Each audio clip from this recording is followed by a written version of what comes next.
अमीर ननद की गरीब भाभी। रीना एक मध्यम परिवार की लड़की थी, लेकिन उसकी भाभी शिवानी एक बड़े घर की बेटी। शिवानी की शादी अभिषेक से लव मैरिज थी। अरे भाभी, ये कितना अच्छा सूट पहना है आपने। काश ऐसा मैं भी पहन पाती।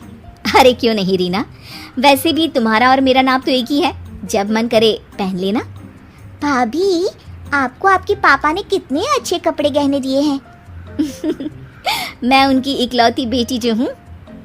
बेटी तो मैं भी इकलौती हूँ, लेकिन क्या करे, पापा है नहीं, पता नहीं कैसे होगी मेरी शादी। तभी वहाँ शिवानी की सास आ जाती है। अरे क्यों नहीं करेगा भाई तेरी शादी धूमधाम से, आखिर जिम्मेदारी है तो उसकी। और वो दिन भी आ जाता है जब रीना की शादी तय हो जाती है। अभिषेक, क्या हुआ? आप इतने परेशान तो कोई बात है तो बताइए मुझे। अरे शिवानी, वैसे तो शादी का सारा इंतजाम हो गया है, लेकिन गहनों का रेट तो आसमान छू रहा है। कैसे क्या करूं, कुछ समझ में ही नहीं आ रहा। थोड़ी देर में शिवानी अपने पूरे गहने अभिषेक के सामने रख देती है। ये लीजिए, गहनों का इंतजाम भी हो गया।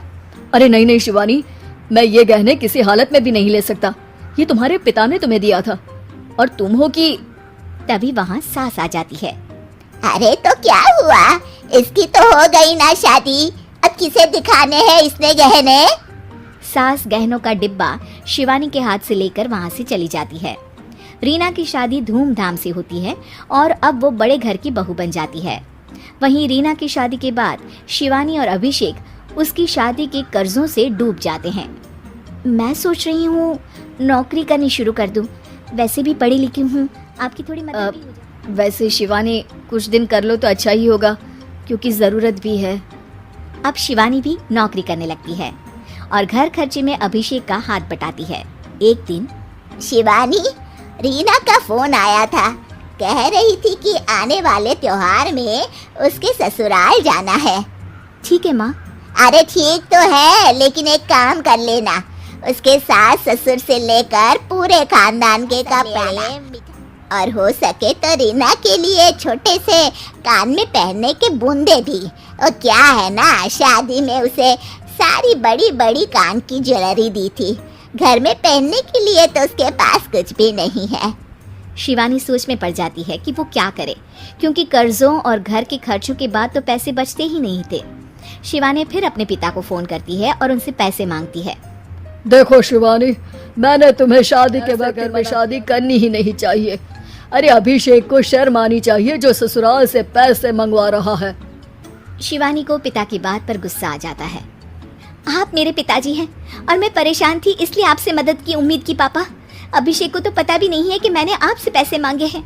शिवानी सोचती है कि वो अभिषेक से बात करे, लेकिन फिर उसे लगता है कि वो टेंशन ले लेगा। तभी शिवानी की नजर हाथ के कंगन पर पड़ती है। सीधे बाजार जाती है और उसे बेचकर सारा सामान लेकर आती है और सास के सामने रख देती है। हाँ ठीक है, लेकिन फल थोड़े और अच्छी क्वालिटी के होने चाहिए थे। शिवानी कुछ नहीं कहती, वहाँ से चली जाती है। एक दिन शिवानी, रीना का फोन आया था, बहुत रो रही थी। क्यों माँ, क्या हुआ? सब ठीक तो है ना उसके ससुराल में? अरे तूने तो उसकी नाक ही कटवा दी। अब मैंने क्या कह रही थी कि बड़े घर की बहू है भाभी, जो कपड़े दिए वो ब्रांडेड भी नहीं थे। तू तो जानती है ना उन लोगों का पहनावा कितना अच्छा है।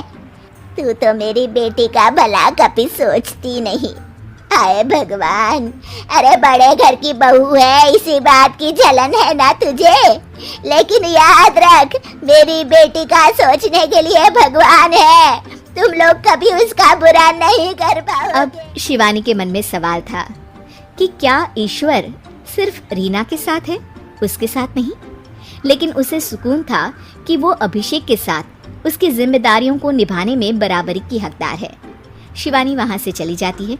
वो सास से कुछ नहीं कहती, क्योंकि अमीर घर की बहू बनकर रीना को भले ही सुकून ना हो, लेकिन गरीब घर की बहू बनकर शिवानी खुश है, क्योंकि खुशी पैसों से नहीं परिस्थितियों पर निर्भर करती है।